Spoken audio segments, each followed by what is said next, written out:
Okay guys, I'm going to be a bit lazy. I was going to type out something for CASP, so salute to you, but I thought I'd just kind of explain it instead.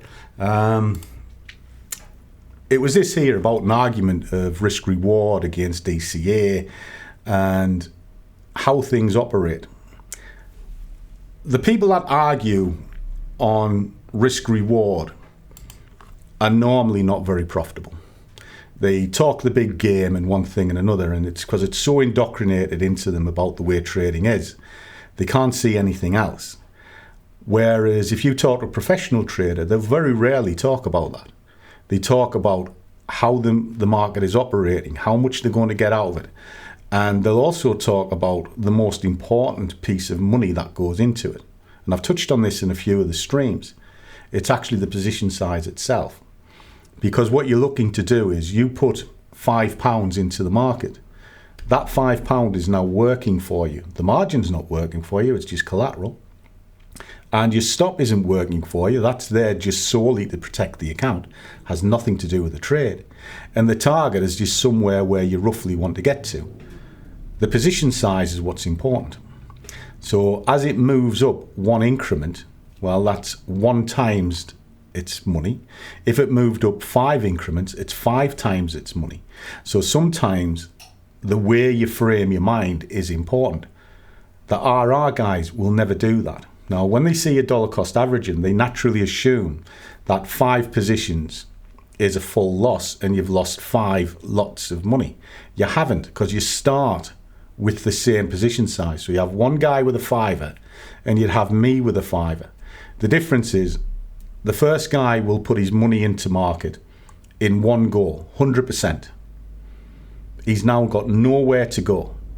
He either has to ride it to the stop or ride it to the target. Inevitably, they have the stops too tight. So it's death by 1,000 cuts. I spoke to a guy the other week and he had this argument with me, which is why I've come to camera.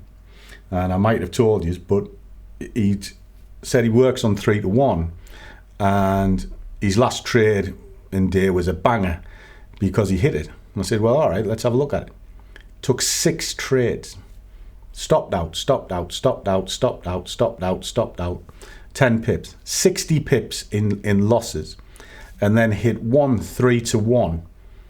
And he thought it was a winning day. And I was like, no, what? It's not. It's not even fucking close. You got 30 back, but it cost you 60 to get it. But if you'd staged into it, you'd have probably made money. And when I worked it out, you did. So what you do is you put your stop in the right place in the first place. And most people put it in the wrong place. They have it way too tight with this belief of 2 to 1. Now the problem is you have to have the same size, same conditions, and same targets, etc. It never. So same size position, same size stop, same target, same conditions. They never line up. All right. So if I go into market and we're assuming that the guy has the right stop in, then the target is sometimes way too big. It's well out of whack, because the market isn't willing to give it to you, which is why the RR works on a swing trade, because you're looking for multi-day moves. You put a 50 pips stop on, which is about right, and you're looking for 150, 200 pips on the other end. When you're day trading, you're inevitably around 1-on-1, okay, because it's a safe area to be.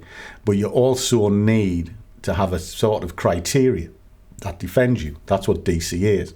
So I'm still going in at a fiver, the same as the other guy, but I make it work for me by staging it backwards. And as it goes backwards, it reduces the exposure. So even if it hit the stop, I spent less in collateral than the first guy.